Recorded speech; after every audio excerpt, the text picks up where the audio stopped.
Well, hey everybody, welcome to Senior Living Live. My name is Chris and I am your host today. I'm here at the beautiful lakeside at Amelia Island in one of the model apartments here in this community. And I am joined by the fabulous Gwen. How are you doing today, Gwen? Great, thank you, Chris. Thanks. Thanks so much for taking the time out of your busy day here You're quite welcome. to join us. Yes, I don't want to miss quarter bingo at 2:30. Hey, priorities, right? Yes, Priorities. yes.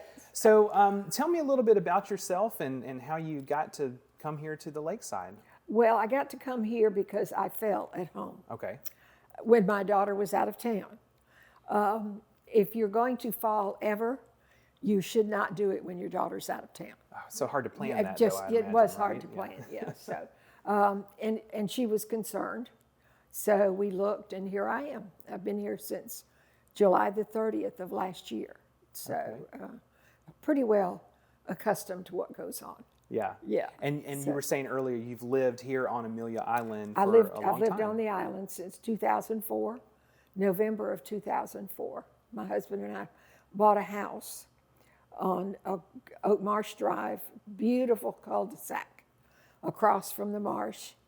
We could see, oh my gosh, the name just left my head. What's the park? Fort Clinch. Oh, Fort Clinch. Yeah, We could the see state Fort park. Clinch across the way, and across the marsh. So, yeah, it's a beautiful place to live. Our minister used to say, "We live in paradise." Me too. So- yeah, I had an opportunity yesterday afternoon to drive around the island and look at houses and just all the architecture. It's so unique. Well, it's just really beautiful, and you're just really lucky if you can afford to live here. Well, and you got to stay here, so you had a Yes. situation that it made sense Yes. for you to move into a community. And Yes. So this community offers independent living, assisted living, memory care, and you live in independent living. No, I live in assisted living, okay. because that's what my long-term care policy will pay for. I And see. I'm fond of saying that I will live wherever they pay for it. Well, that makes sense, right? It does. It does. But you seem to be a very independent person, and so I assume you spend a lot of time all around the community. All over the place. Yes. And what are some of the things that you like to do here? Well, I like the activities staff is just, well, all of the staff is just extraordinary. But I like the activities that they plan for us. I'm a real movie person, so I seldom miss a movie. They're doing La La Land Saturday night, and I'm not going to be here. Oh my So goodness. I know, so I'm going to miss it again.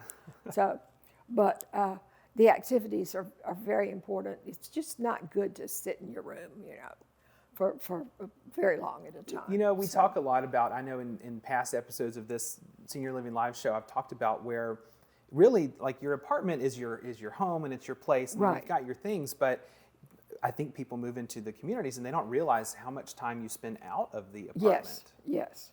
And I mean, what are some of the things that you like to do besides the movies and the other activities? Well, I'm looking forward to swimming weather. Oh, that'll be So nice. yes, and then be able to get back into the pool. They've got the aquatic aerobics and things like Yes, that. yes. And So, it's important well, to keep I active. took a swimming course at FSU when I lived in Tallahassee.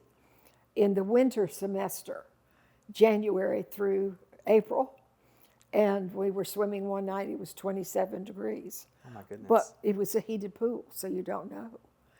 And then you get out, and there's this envelope of steam all around you as you walk to the bathing. It was great fun. I can imagine. It was great fun. Well, so this is a beautiful community. It's on a beautiful island. Before you moved here, you might have had some idea of what senior living might look like or assisted living might look like. Did it live up to your expectations? Did it exceed your expectations? I don't know that I had any expectations, actually. It never occurred to me that would happen to me. I thought I would be in my house forever. I loved my house. My husband and I bought it when we moved here in 2004. And we'd lived in Tallahassee for 40 years separately before we were married. And I just never imagined that I wouldn't be in my house. But when you fall on a weekend and your daughter is out of town and you can't get up, cannot get to the telephone, which was in the middle of my bed. Hello.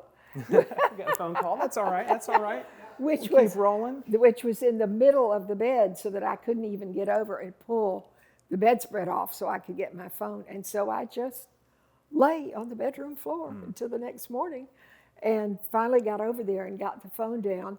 And my daughter called, and I was lying there, like this on the phone. And I said, "Can you tell where I am?" And she said, "Are you on the floor?"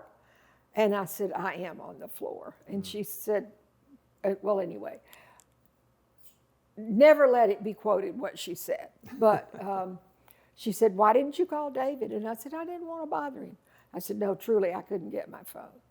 So that became, not to me, but to them, it became apparent that there had to be something else. And so I think we'd already come out here, actually, at that point, and just thought, no, not going to do that. And then she sort of said, "Yes, you are." Maybe it's a good idea to move. So, but it's been a successful move for you? Yes, it's been great. Okay. Yeah. That's good. We always try to say it's better to move early, versus having some, crisis or things like that. Thankfully, you didn't get badly hurt in your fall. No, okay, that's good. No, just very embarrassed. Oh, I can imagine. Very embarrassed. So, yeah, that's the thing. It's, people will have these falls and things, and, sometimes there's broken legs and broken hips and things. I had a professor friend at FSU who was a professor of movement science. And he said, the worst thing you can do for yourself after a certain age is fall. He said, do whatever you can to not fall down. So, and I've seen it here. People are falling all the time. Yeah, so, it happens. And that's something it's a fact of life. It's a fact of aging. And in the communities, we can't always prevent falling. We can look at the signs that might lead to them and try to, work with physicians and things to intervene. But the value is that there's someone here all the time. Well, and you can get a hold of someone. Yeah, my other favorite phrase is, I love living surrounded by nurses. Yes. There are so many nurses, and they're all just extraordinary. Well, all of the staff here is just really extraordinary. Yeah, they are great. From just my interactions with them so far today, they've been everything fantastic. from the wait staff in the dining room to all of those nurses. So they have, and physical therapy, everything. You have everything that you need here, except I do not have a full kitchen, but that's okay. My daughter didn't want me to cook anymore anyway. Well, and I think the food's pretty good. It's pretty good, yes. Yeah. It's like everything else; it goes up and down. So maybe things that you don't it's difficult to cook for this many people who've been alive as long as we have and have as many varying opinions as we do. But yes, it's fine. Yeah, but it's a good place to live. So what advice would you have for someone who may be watching who is, considering a move? They still live at home or wherever. Start deciding what you don't want to keep anymore. It's very difficult. And I was so overwhelmed at the time that my daughter and my granddaughter pretty well did it. And I would say, keep that, donate that, sell that. And that was about the extent of what I did to get me here. They did everything. And my husband and I have beautiful antiques, and you just want to keep everything. Yeah. Everything's a memory or has got some special something attached to it. So, but you can't keep everything. Absolutely cannot. So, of course, you could fit a lot of stuff in here. Yeah, we were in a model apartment in the independent living side of the community, and it was a nice, quiet spot for us to do these shows. And so, there's a lot of furniture in here. And well, there's a full kitchen. Yeah, I said already. I really miss my ice maker. Your ice maker. Well, it sounds like you got one on the way. You got a I tabletop do. ice I have maker, one on the way.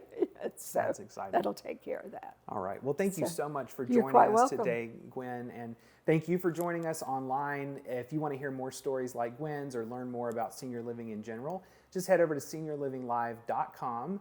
We are so happy to have you join us there. We've got all sorts of educational videos. You can subscribe and learn whenever we have new ones being posted. So we will see you at seniorlivinglive.com. Until next time, I am Chris, and this is Gwen. Have a great day. Bye-bye. Bye-bye.